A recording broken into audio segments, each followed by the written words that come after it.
This is GKW. Welcome into another edition of Good Karma Wrestling. I am Gabe Neitzel from ESPN Milwaukee. Along with me, as always, Brian Rowitz from ESPN West Palm. And, of course, Jonathan Hood, Jay Hood. You can catch him on ESPN 1000 in Chicago. And, I think that's good advice for anybody. Just make sure you're watching your step. If you're walking up some stairs, you never want to miss one, especially if you're getting up there in age. You just don't want to miss one.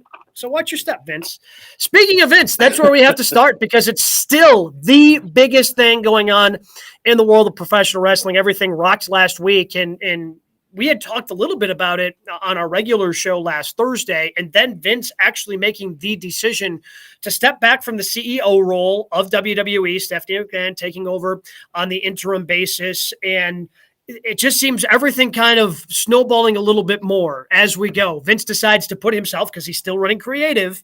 He's not the CEO, but he's still in charge of creative at WWE, despite John Laurinaitis now being suspended and not, telling him pretty much go away as expected. Hey, who's going to be the fall guy here? It's going to be Johnny Ace. So Vince puts himself on SmackDown and he puts himself on Raw. So let's start there. And those two appearances, they went about as, for lack of a better term, well as they could go. But I still didn't understand the point of them, of him showing up, basically saying nothing, getting a reaction from the audience, and then going back to his position in the back. Well, completely being defiant. That's what Vince McMahon was going to do, because I saw on SmackDown, and we were speculating, what would he say, what would he not say? He was out there just for a cup of coffee, just to talk about how we're together as a company, all of that, and then he left. He was just trying to be defiant. And I also thought there was a little something different in his eye, guys. I'm not sure if he thought, okay, this might be the last time I'm on the air. Then he comes around on Monday Night Raw unannounced. Nobody knew that he was going to come out just to promote John Cena. This might be his last days of being on TV. I think he's just trying to make the most of it. I mean, to Gabe's point, when we speculated on Friday, it could have gone a lot worse. It could have been him being even more defiant. It could have been him literally calling out the accuser. And then, even when Monday happened, it's wait, we're doing it again? I don't see the benefit of it outside of him just trying to get that pop and saying, yeah, at least these people support me, my people, the fans, the universe. Yeah, and that's the only thing is I by him coming back out on Monday, I'm thinking they're watching it going, okay, so what's he trying to accomplish? What's he trying to prove with this, that this company can't exist without him? Hey, you put on that music, throw on No Chance in Hell, I'll do my Vince strut down to the ring, and then people are going to cheer for me. They're always going to cheer me here. You can't do this out without me. Meanwhile, the company evaluation has gone down, $500 million in the last week. So I just didn't understand why he decided to do Monday Night Raw to come out and be like, oh yeah, John Cena, he's going to be here next week. It just didn't make any sense to me. The whole thing, when he should be sinking back, because by the way, it seems like it's every day a new lawsuit or a new law firm wants to start investigating WWE for securities violations, things of that nature, everything else surrounding this. It seems like he should be fading to the back, but he continuously wants to push himself out in the front.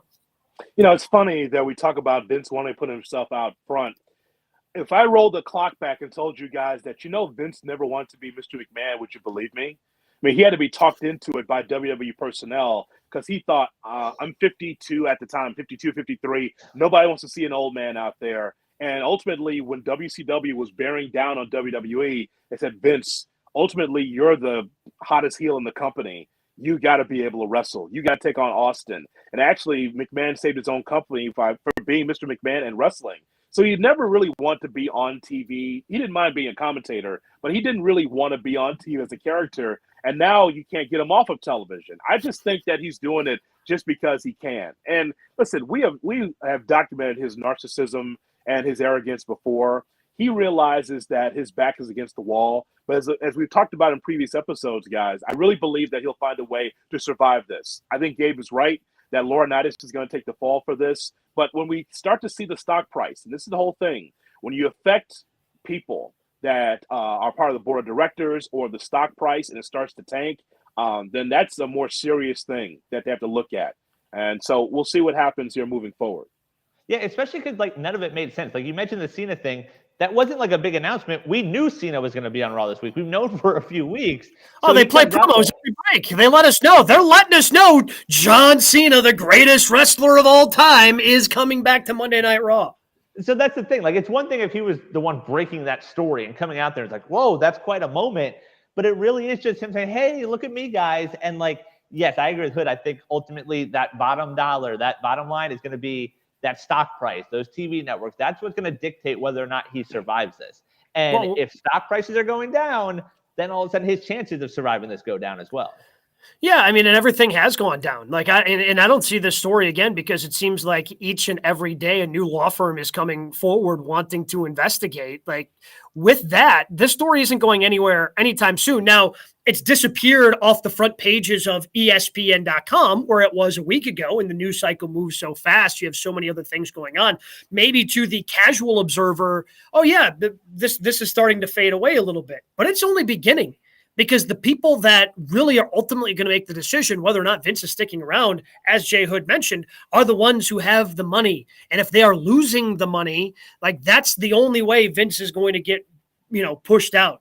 And the story I saw was $500 million, $500 million is what the company valuation has gone down in the past week because of all of this and the uncertainty surrounding it. Now, it is still so new, and depending upon what these investigations find, maybe that can bounce back. But at least in the early goings, it does not look good. And again, he's Vince. He's going to survive because that's what he does. But when this initially hit, I thought there was zero chance. And that's what I said, zero chance. I'm starting with him deciding to step back. I upped it to about 5%. I'm starting to climb a little bit more the more and more negative news that comes out about this in terms of him not being the CEO going forward. Okay, so for context, let's go back to the steroid scandal of WWE because I had to go back and research this and hear from the horse's mouth, Bruce Pritchard. So Bruce Pritchard said on his podcast that when the WWE went through their steroid scandal, there was questions on who's going to run the company. If Vince goes to prison for the steroid scandal, who's going to take over? And they thought, well, it's going to be Jeff Jarrett's dad, Jerry Jarrett, who ran Memphis Wrestling and also was working in the front office for the WWE. Would it be him? Would it be, Linda McMahon? Who would it be? Well, ultimately, it was Linda that was named in Vince's spot. And ultimately, it was still Vince running the company. They were just moving the names around. So that way it would seem like, well, Vince is going through this whole thing with steroids. If he goes to prison, it's going to be – actually, we're going through the same situation. So Stephanie McMahon is the quote-unquote right now CEO and head of the WWE, but not really because Vince is still going to his office. He still has his secretary. He's still running creative. So, again, it's all smoke and mirrors, guys. Even though Vince is, again, through the press and through the WWE, he's stepping back, he's still doing everything he was doing before this scandal took place. So just like the steroid scandal where it's going to be Linda running the company or Jerry Jarrett running the company, it's still Vince. And it always will be Vince until the day he dies. Well, to that point, that's why I'm surprised the creative part. Like, I'm surprised he didn't take the PR points and step back and say, hey, I'm stepping away from everything.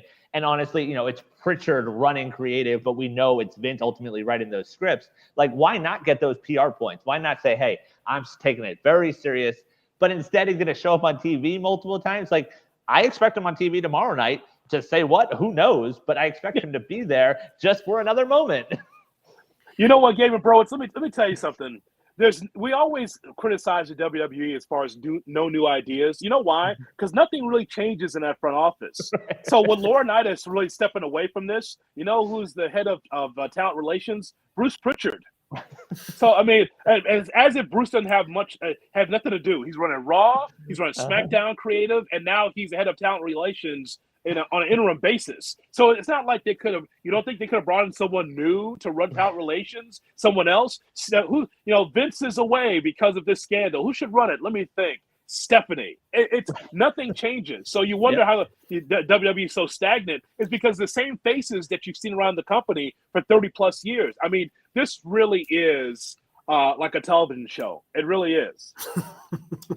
So, and maybe I'm getting a little ahead of myself, and I think we had this in our news and notes that was supposed to be at the end of the show. But do we think that Triple H, so the story comes out today that Triple H is seen down at the Performance Center and, more or less, people are starting to think, he's back and maybe he's going to be running things at NXT. Do we think Triple H showing up at the Performance Center has anything to do with everything else going on with the company? Browitz? I mean, the timing is there, but I just still think with Vince there, like he's not just suddenly going to give him back NXT or suddenly let him take over. Like, I think in Vince's eyes, Triple H is a failure. He lost the Wednesday Night Wars. He let AEW beat him. So Vince is ultimately going to decide who the next person is. Whether he's pushed out or not, I think he decides who's next. And I don't see that being Hunter. I thought that news was interesting, Gabe. I thought that was interesting. And boy, this is a longer podcast for us to talk about regarding Triple H because, I enjoyed the hell out of NXT.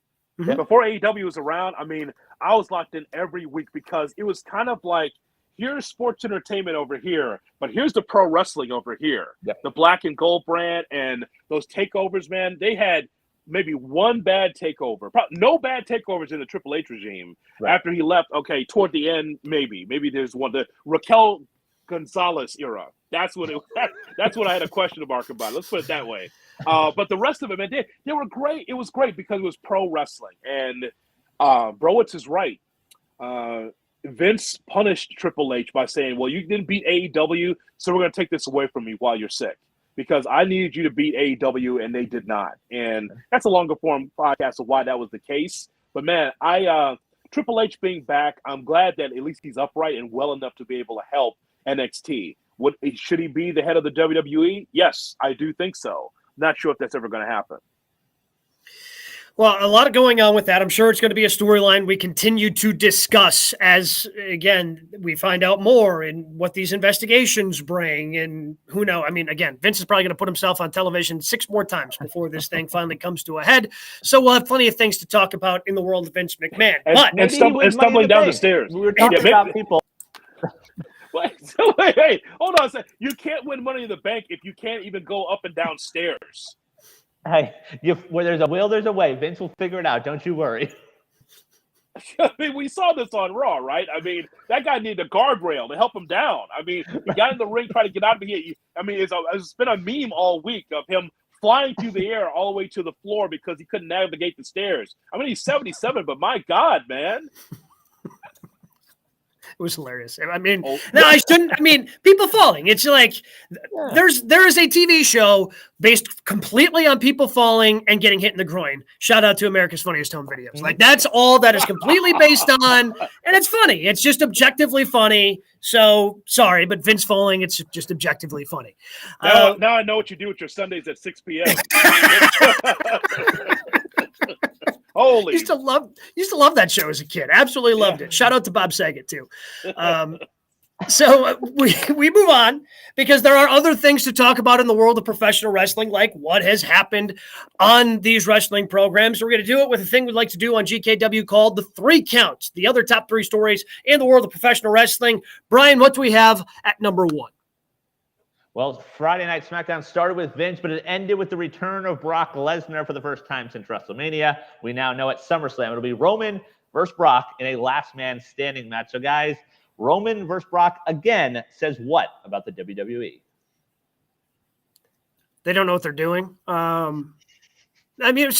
First of all, it says the injuries that they have incurred are really kind of changing their plans. So they do the Riddle match on SmackDown.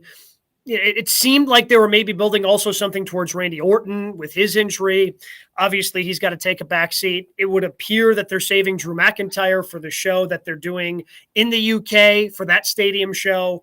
So they needed something big for this stadium show of SummerSlam. Like they had big aspirations of doing 3 straight stadium shows. Well, now it's only 2 because they had to move Money in the Bank to just being a regular arena inside Las Vegas.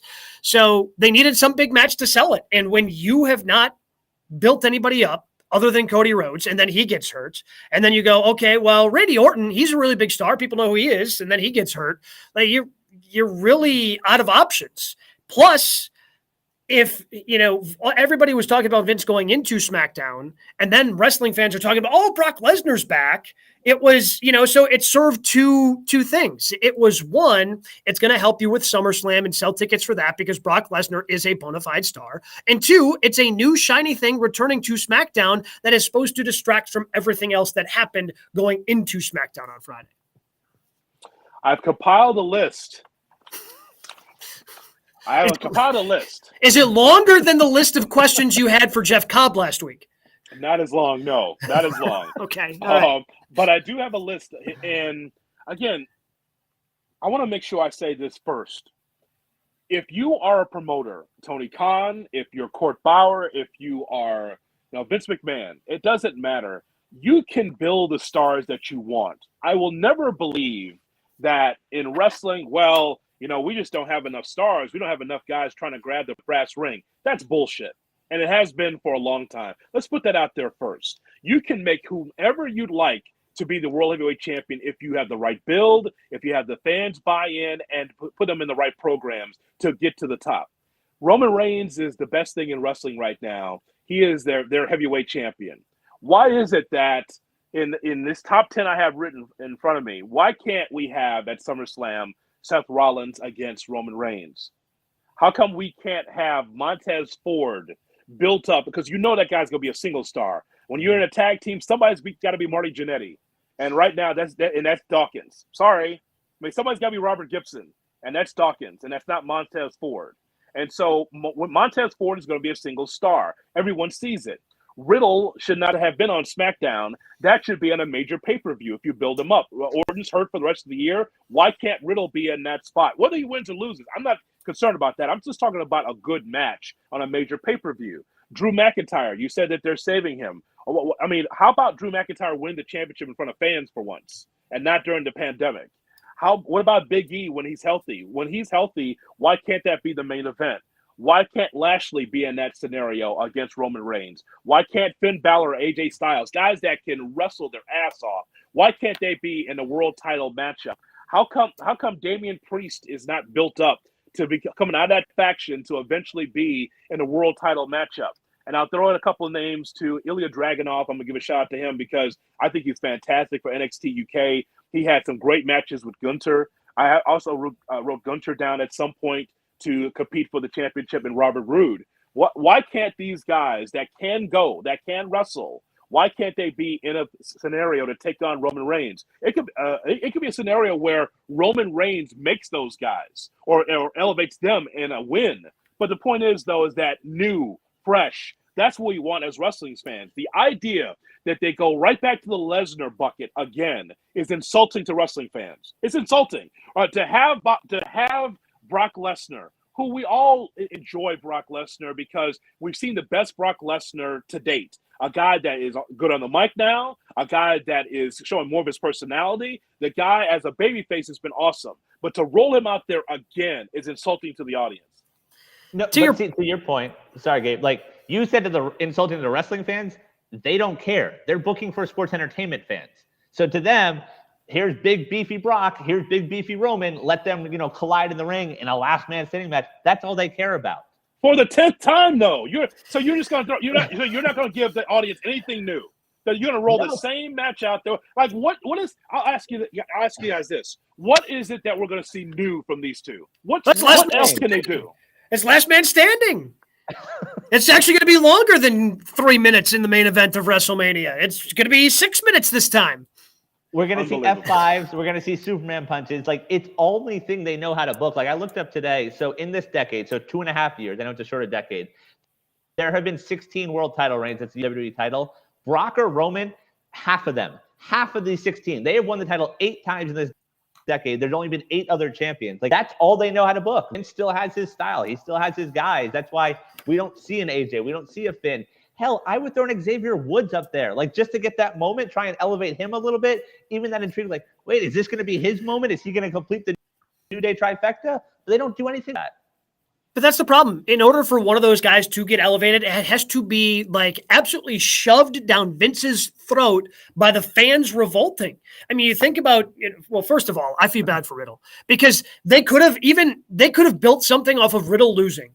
And Michael Cole even said, he came in here like Michael Cole was putting him over on commentary despite the loss. And then they immediately bring out Brock. And then what does Riddle do on Monday night? Loses to Omos. Like, okay, right. so all right, so I guess we can forget Matt. Riddle's going to be pushing for anything anytime soon because now they're gonna sweep him under the rug a little bit. But you think about Kofi Kingston, you think about Bryan Danielson, Daniel Bryan when he was in WWE, and the title reigns that they had. I think even Big E to a certain extent. I feel like people were talking for so damn long about Big E and how big of a star he was. Oh, and the he's not serious enough. That was always the negative feedback you'd always hear. But he's just too goofy. He's all these things. And don't book him that way. Exactly. Because he showed that he can do both. Like he has shown that Big E showed that he could do both. It's just frustrating because Seth Rollins. I don't know why they're keeping him away from Roman Reigns after they had a tremendous, by the way, ended in DQ match from the Royal Rumble. It seemed like they were building for more there, but instead they go right back to Brock. And does anybody believe Brock's actually going to win at SummerSlam? Because I don't. I can't see him staying down for 10 seconds for a last man standing. Can you? I don't see Roman going out that way. Well, they already burned their finish on that. Like they did the KO one where they did the handcuff thing and he couldn't get up. Like that would be the way you sort of finish that. But yeah, I don't think it's Brock that wins, but I wouldn't put it past them. Well, you do something where he wins just one of the belts. I don't want to make this. This is not an anti-Roman rant on my part because I understand that Roman is having a Hogan-like run, and this is what Vince wants. I got no problem with that. They've made him a part-time champion. It's funny. They've made Roman Brock in a lot of ways now because he's gone away for a while. So this is nothing against Roman Reigns because I think his character, his development has been fantastic. It's the closest thing to his character, his actual real self that we've seen. So I love that. But just the idea that you're going to roll back the same guys, it's just so WWE. It just bring back guys that are part-time wrestlers and the hell with all the rest of the talent you have in the back. I mean, if I'm a wrestler there, I'm thinking, can I move up in the card? Like, I'm good with my money. I got generational wealth. But can I be able to make a difference in this company by doing something? Guess not.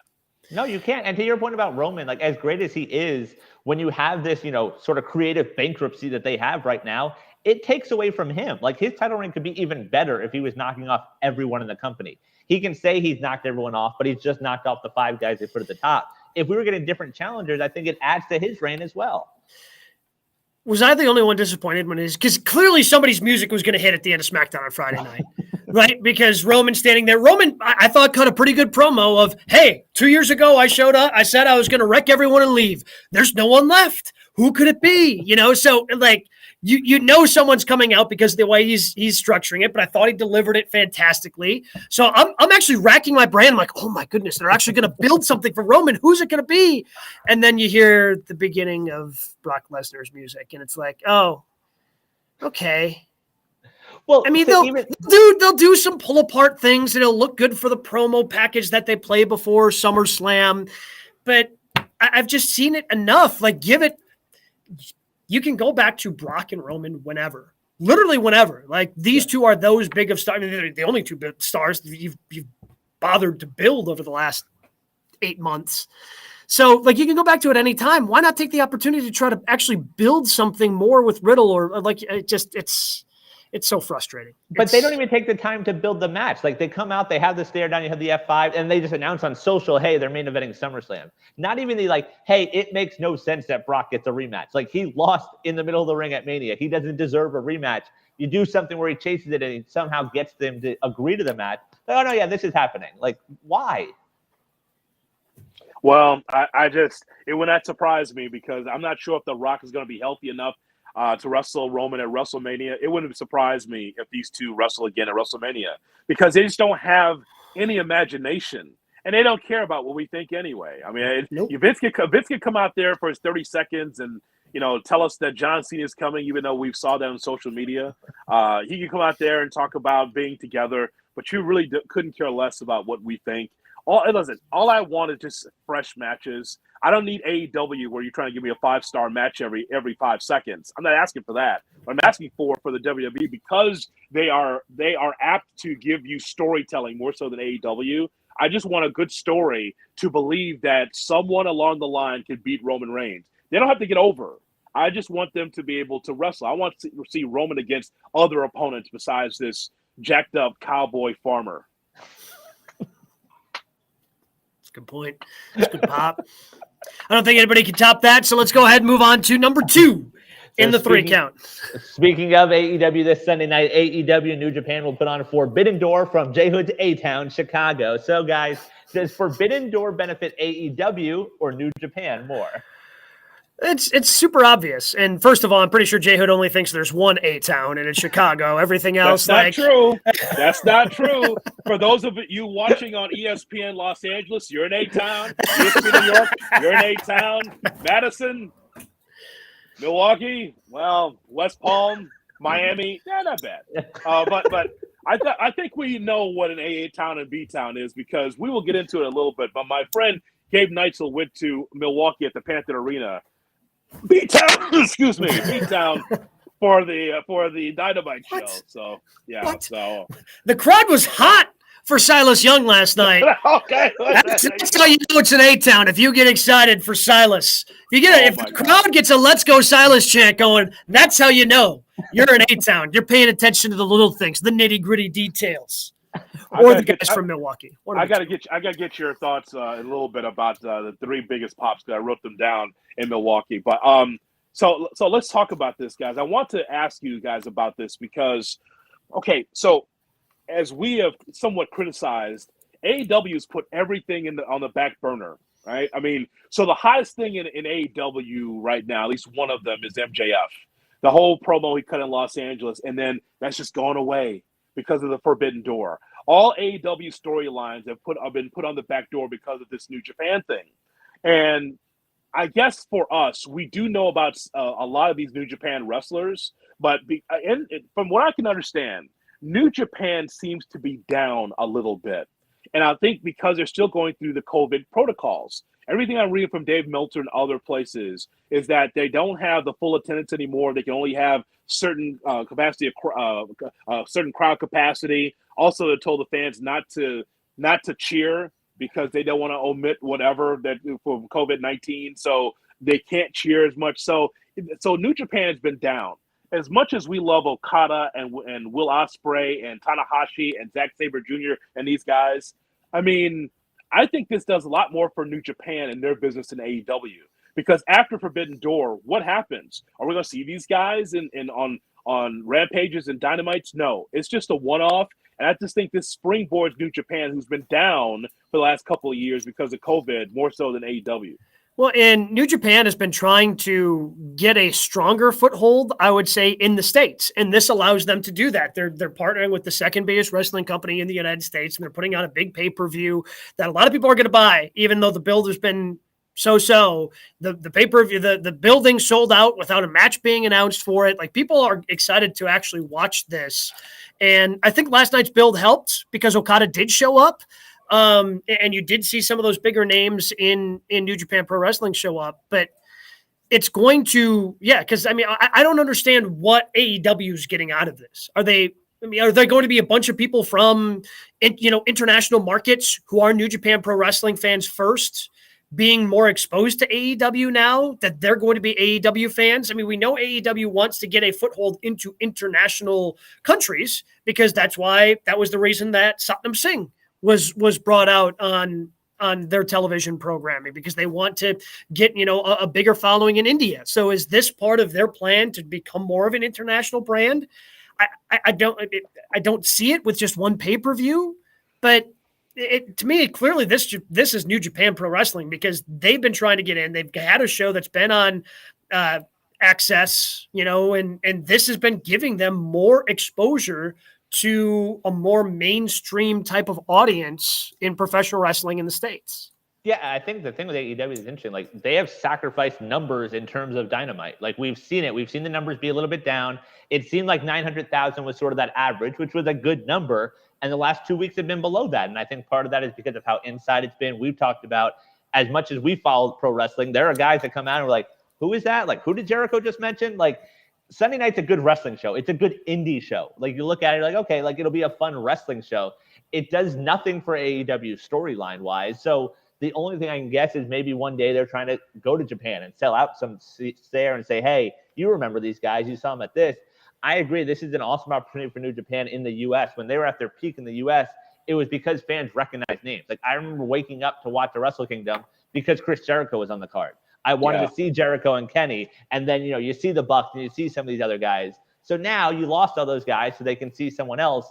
So it definitely benefits them more. The build has been okay. I mean, there's been guys that still, like, I go out there and like, I don't know who they are. Like, and that hurts from a wrestling standpoint. So do you think the inverse is then true, that they're hoping people from Japan are going to watch this at a strange hour in their country because they recognize the Young Bucks, they recognize Kenny Omega, they recognize Jon Moxley from their time wrestling in some of the bigger events for New Japan Pro Wrestling? But we haven't seen that bump. Like, I think probably part of them thought they might have gotten that bump in the buildup. And, like, I think part of them even felt it even more so. And obviously injuries hurt. Like, not having a Punk is going to hurt. The Bucks just sort of being thrown on like we saw last night, I think that hurts. But even Kenny being out hurts. But I think losing stuff like that is not a good thing for them. I would agree. Punk and Danielson are at the top of the list. With those two not being part of this, because I know Danielson wanted it badly. You could see him at the open of Dynamite. He really wanted to be part of it because this is all he's ever wanted. Even in the WWE, he wanted to wrestle a Japanese style, and now he's got a concussion again, and he's not going to be part of Blood and Guts either. So it's the risk that you take when you get veteran wrestlers, by the way. These are big stars from the WWE TV. Yeah, but they're banged up and brittle and wrestle 200 days a year versus wrestling once a week, if that. And so this is the problem that Tony Khan has, when you have CM Punk, not wrestling for 7 to 8 years, and then wrestling once a week or every other week. Now he's brittle too right now. He's injured. So I Gabe, obviously I'll be there to be able to see this. But I feel like it's less than in some ways. I guess the best part of it for me is that I'll see Okada live for the first time and Tanahashi for the first time live because I've never seen them in person. And so I'm good with that. But I just feel bad for the diehard AEW fan that looks at this and says, well, I'm really into my AEW wrestlers. Who are these people infiltrating this company? Like, everything's been put on hold for almost 6 weeks. Or like, was that too much? Like 4 to 6 weeks? Yeah, I'd say 4 or 5 probably. Yeah. Yeah. So I think that's the issue for it. And for New Japan, and Gabe, you're right. They've been New Japan should have had TV in America years and years and years ago. I don't when the business was down in the early 90s or when it was bad after WCW closed, I don't know why New Japan couldn't get a TV deal here, because I would have been eating that up and watching that every week because I know that action was great. But now we see Tanahashi, and you saw him out there on Dynamite. I don't know, didn't look great. He looked older. He did not look, maybe because it was a tag match, he didn't look great. And it's great to see Okada out there and some of those other guys. But guys, ultimately, because of so many injuries, and then because of the politics between New Japan and AAA, we don't even get a chance to see some of our other heroes on from AEW on this show. So it's okay. Once it's in the ring, it's fine. But we're missing a lot of star talent. Well, sorry, go ahead, Gabe. Oh, well, because didn't Andrade just do an interview? He said that the original plans were for him versus Ospreay, which, boy, that would have been. And look, after seeing the exchange that Orange Cassidy and Ospreay had in their 6-man tag last night, like, that was fun, and it makes me excited to watch that match. But Andrade Ospreay, yeah, that would have been good. That would have been so much fun.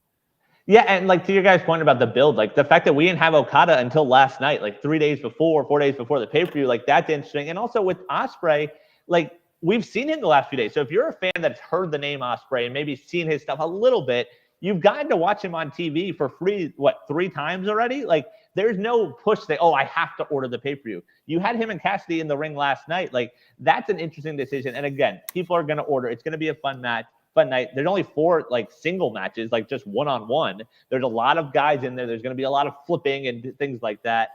But the build has been sort of lackluster. Injuries, you can't control that. And Okada, I guess, schedule was sort of his thing, but it hurts not to have him building it up also. So, Gabe, let me ask you, at the Panther Arena from the, where you were sitting and just the vibe from the fans, was there confusion from the fans on who was coming down the ramp for as far as New Japan wrestlers? What was the vibe like when there's all these New Japan guys with the AEW guys? Yeah, I mean, there's certainly some confusion, I think, but I don't know how it looked on TV, and I thought it was weird that they decided to do the Tanahashi Moxley like stare down, like in there's this chaos going on all around them, some of which Moxley's involved with, by the way, because Blood and Guts is a week away, and he's electing to just stand there and stare down Tanahashi instead. I think there was multiple confusion, like, because Moxley's just a brawler, like the character that he has built on TV, like dude just wants to fight.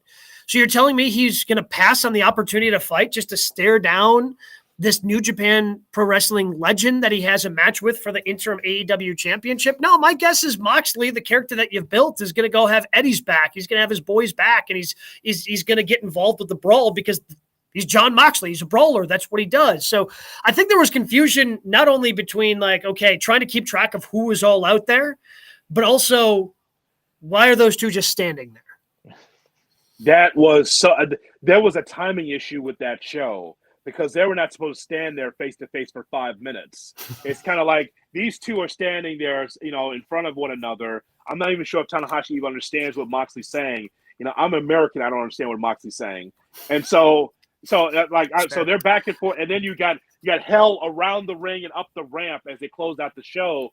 And it's just like, I think there was a major timing issue there because I don't think they were supposed to stand there and talk for 5 minutes because it's Moxley. He has a short fuse. He's supposed to go out. And I just think that was a mess at the end. That was just a whole mess to me.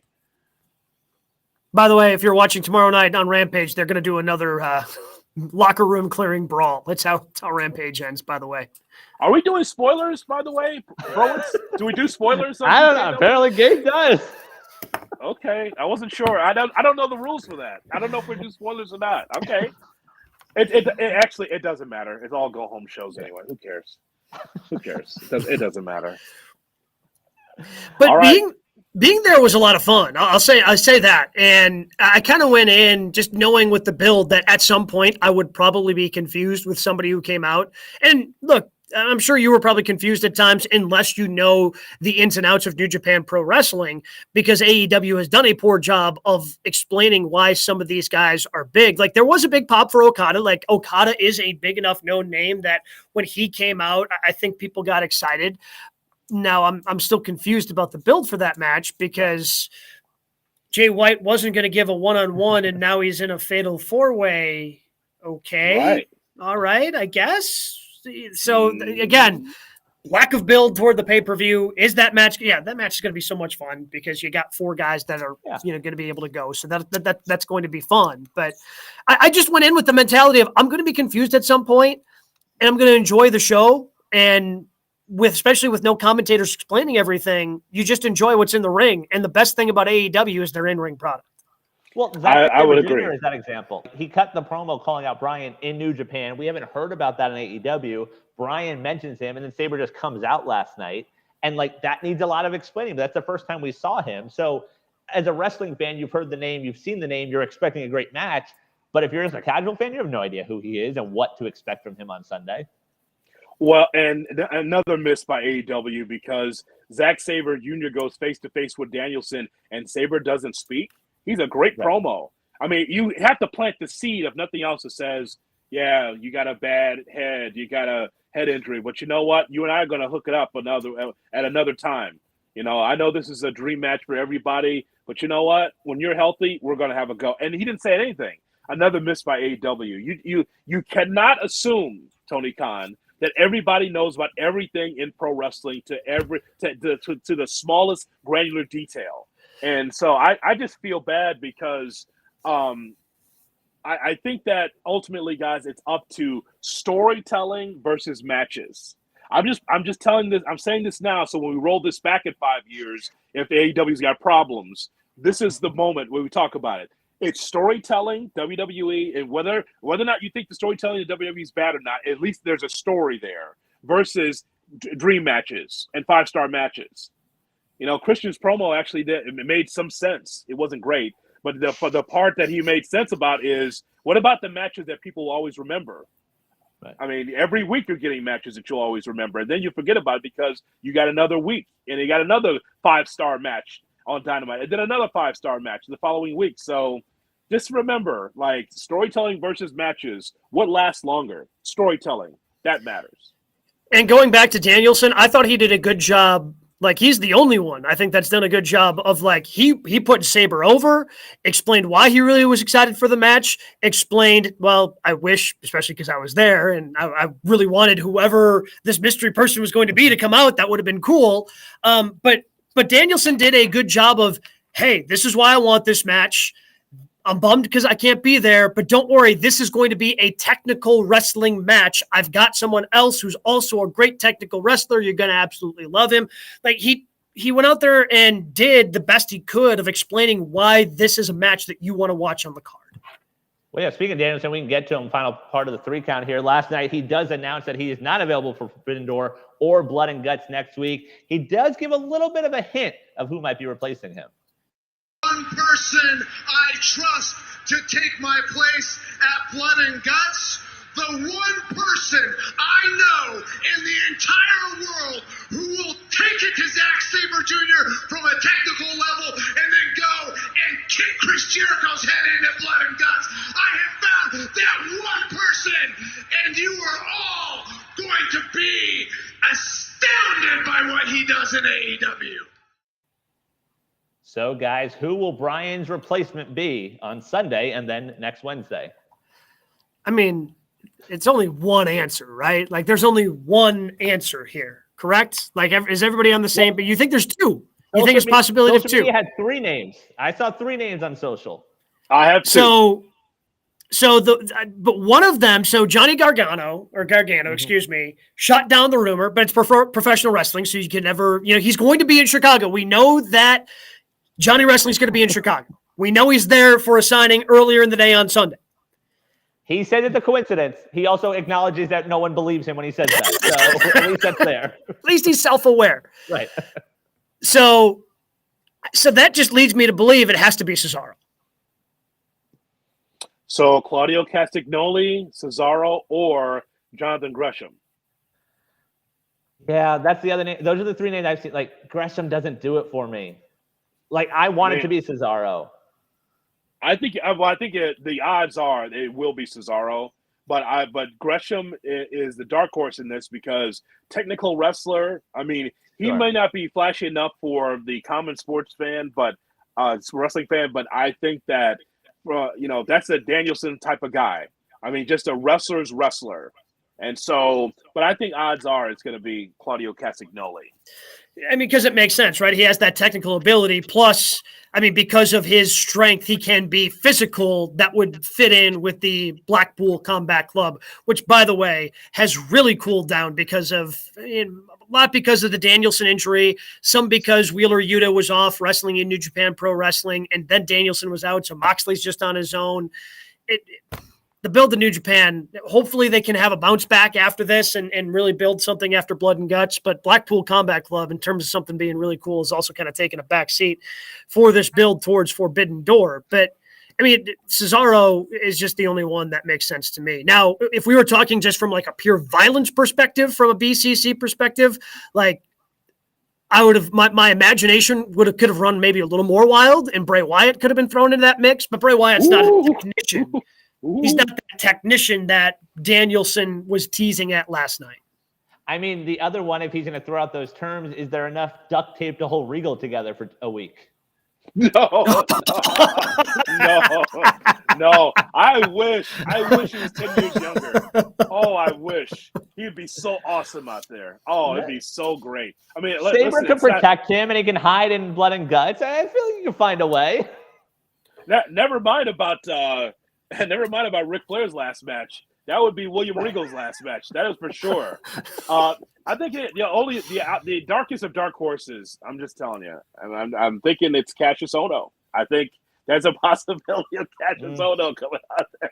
I actually no. No, actually, no. Pretend I didn't actually say that. I did see he's going to be in Chicago. He's working with it Warrior Wrestling. I think he's going to be there. I mean, the other one that makes sense storyline wise, like Yuta has a match on Sunday. He's not part of Blood and Guts, so they find a way to make that a thing.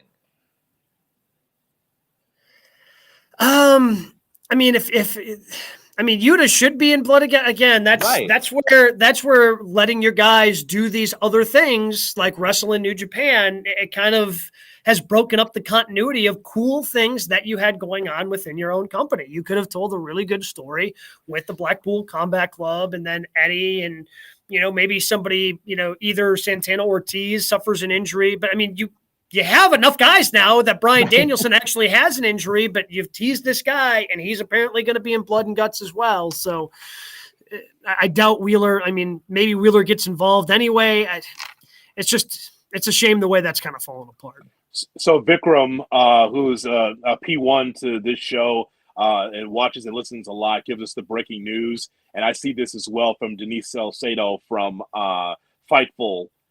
New Japan Pro Wrestling announced that Ishii suffered a left knee injury and will not be able to compete at Forbidden Door on June 26th. That's from Fightful.com. That's available right now. So Salcedo puts that out there moments ago. And Vikram, thank you very much for the heads up. So again, the injury bug has been huge in wrestling across the board, and now Ishii will not be available on Sunday. So he was supposed to be part of that foray for the All-Atlantic title. It's Pac, Miro. It was supposed to be him and then Malachi Black. So I don't know if they replace him with another New Japan route, if that's what they go, but I don't think you can have 2 AEW-only matches on Forbidden Door, right? Because they have the women's match also with Thunder Rosa and Tony. So I feel like you have to put a New Japan participant in that match. Do you? Because, like, one of those other 3 is the guy that's going to win it anyway. So, well, yeah. I don't know if you have to throw in somebody because it seems like the other big names, you've done such a poor job of building this anyway. And the big names that people already recognize are doing other things. So you're just going to throw in a random New Japan Pro Wrestling guy that people aren't really familiar with? Or are you going to pick somebody from a different match and throw him in? I don't know how you handle this. I saw on Twitter today, Kushida tweeted knock, knock, Forbidden Door, to which Daniel Garcia replied, and Kushida said, no, wrong door. So maybe it's a place to get him in. Can we just get past Sunday so we can get back to MJF? Honest to God, man. Just like, again, this is something Vince would never do. And sure. So he did it with ECW because he was helping ECW financially. So he brought a couple of those ECW guys in for a couple of Raws.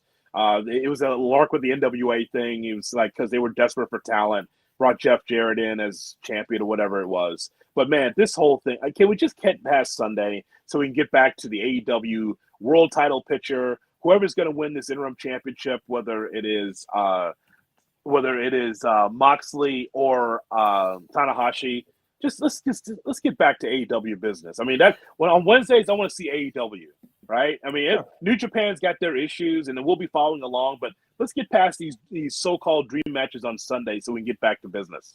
I will say I'm intrigued by the politics of how they split the night in terms of results. Like, I think there's a few obvious ones we could shoot and say, okay, New Japan's winning here, AEW's winning there, but how they sort of balance that, I'm sort of intrigued by on Sunday. I'm actually really, the one I'm most intrigued by is the tag team triple threat because you have 2 championships on the line. So, like, there's one promotion, either AEW, I guess, / ROH, since those are the tag titles that are on the line, or New Japan, they're going to be losing their tag team titles to somebody else. So that's really interesting because, again, I'm assuming Jay White retains. I'm assuming Jon Moxley becomes the champ. I'm assuming Ospreay is still going to be the IWGP US champ. Like, it just things with championships, it's easy to figure out. But that one I can't figure out because you have actually 2 champions that are entering and both putting their titles on the line. I mean, I guess with that one, though, like FTR goes over. They go over on Repugnant Vice. I feel like that's the only reason those guys are in the match to take the fall. And then we set up Bucks, FTR 3. You throw in the AEW titles as well. And then somehow you get a rematch with Cobb and O'Khan. Too many titles right now. There's a million titles on this show.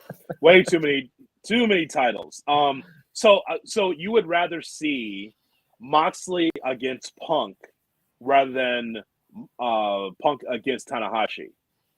Punk he wants his shot at a New Japan wrestler too. I mean, for him, this would have been big also. So, which one would you rather see? I mean, which one's a dream match?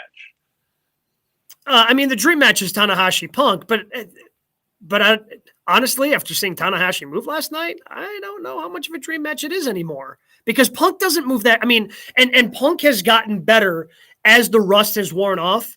But I mean, he's older. He doesn't move. I mean, I don't know very many 42-year-olds that move like they were when they were 33, 34. Like that, that even if he hasn't been wrestling, like age catches up to you because he was still doing UFC fighting, even, so these things catch up to you as you continue to get older. So yes, Punk and Tanahashi certainly would be a dream match. But additionally, I can't imagine that he's going to be sticking around and showing up on AEW television that frequently. And then we would have 4 major shows a week with 0 champions showing up. And I can't imagine that that's good for the wrestling landscape at all. 100% agree. Like, there's a reason they're having an interim champion because they want their world champion on TV. There's no way Tanahashi's sticking around and on Dynamite every week. Like, we still don't know when Punk's coming back. So this person has to hold the belt for what? Another month? 2 months? Like, when are we going to see Punk? That's a good question. I have no idea when that foot's going to get healthy.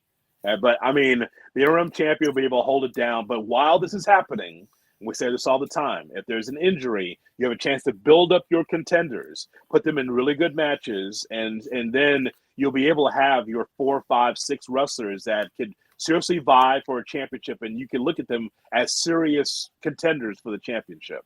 So Gabe Neitzel, tell Browitz and everybody about your experience at AEW Dynamite in Milwaukee. I'm fascinated because the pops, the number one pop I heard was FTR. When that music hit, and Meltzer make it seem like it was just that they pop for the music and not the wrestlers. That's not true. They pop for the wrestlers. But tell us about the experience because that FTR thing was a roar at the Panther Arena last night. Yeah, it certainly was. I mean, and FTR has just gotten themselves over again with the matches that they've put on. And I think the fans have really just kind of clung to them. If you're an AEW fan, it's hard not to, watching these guys put in the work that they do each and every week and how good they've been as a tag team. So that was certainly the loudest pop of the night. I mean, obviously, as I mentioned before, people were going crazy for Silas because he's a Milwaukee guy, which didn't make sense. You have the Milwaukee guy going up against, like the heel,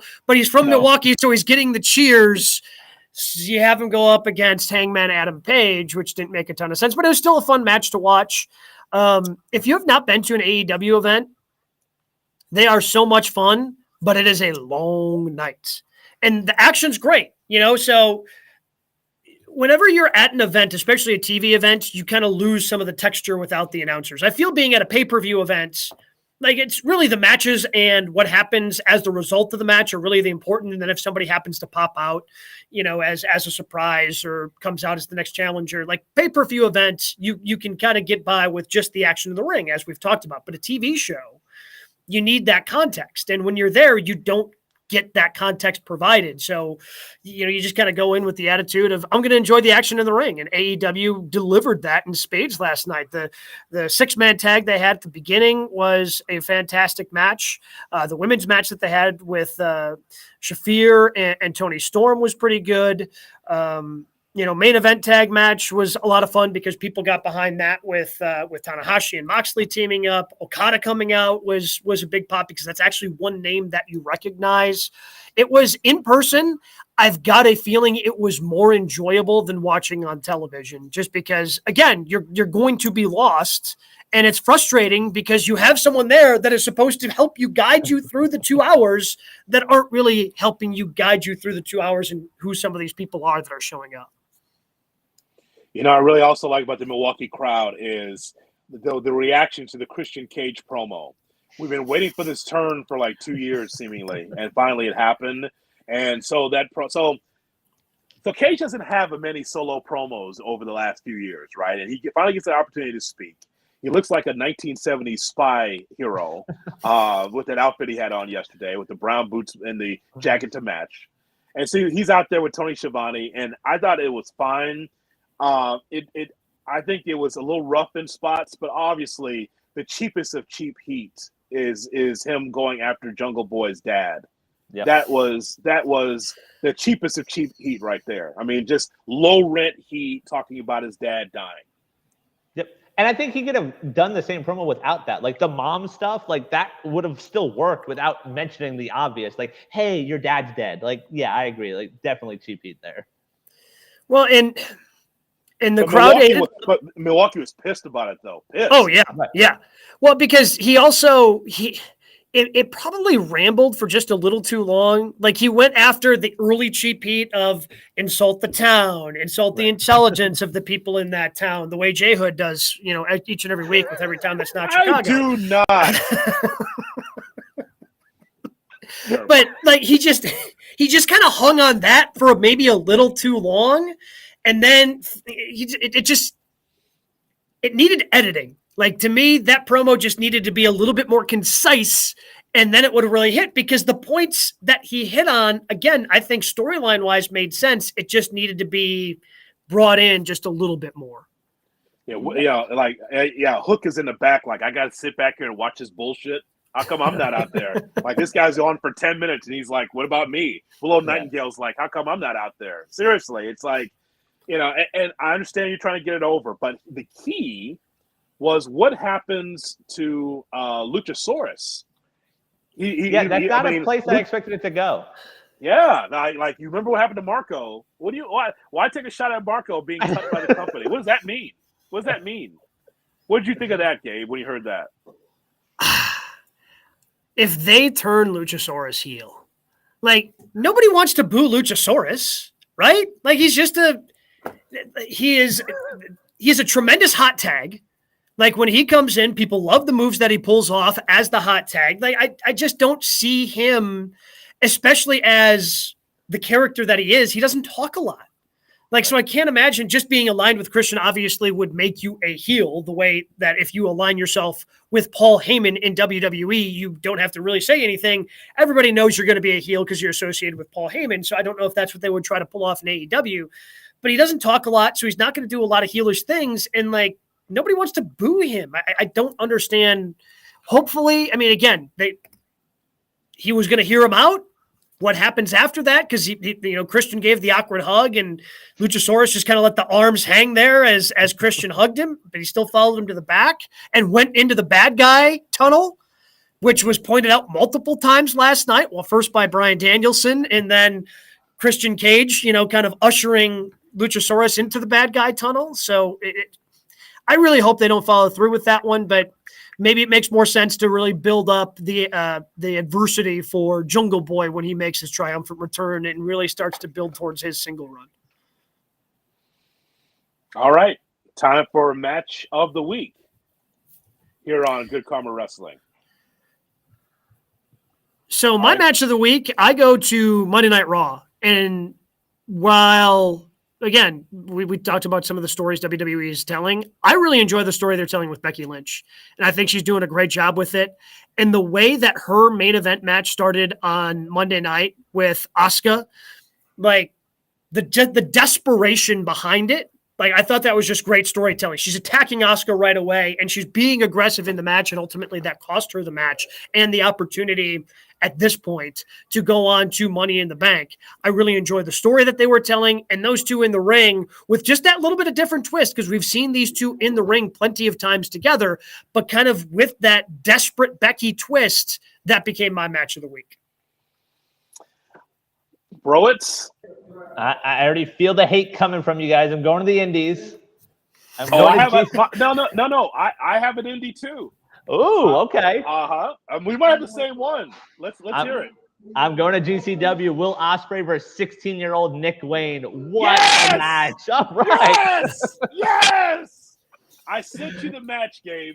I know you're busy because you have the nuptials coming up, and of course AEW wrestling. I sent you the match. Yes, man. So good. Let me tell you something. It's hard. Okay. Nick Wayne is 16 and a half years old, but doesn't wrestle like a 16 and a half year old. His dad passed away. He was a veteran wrestler.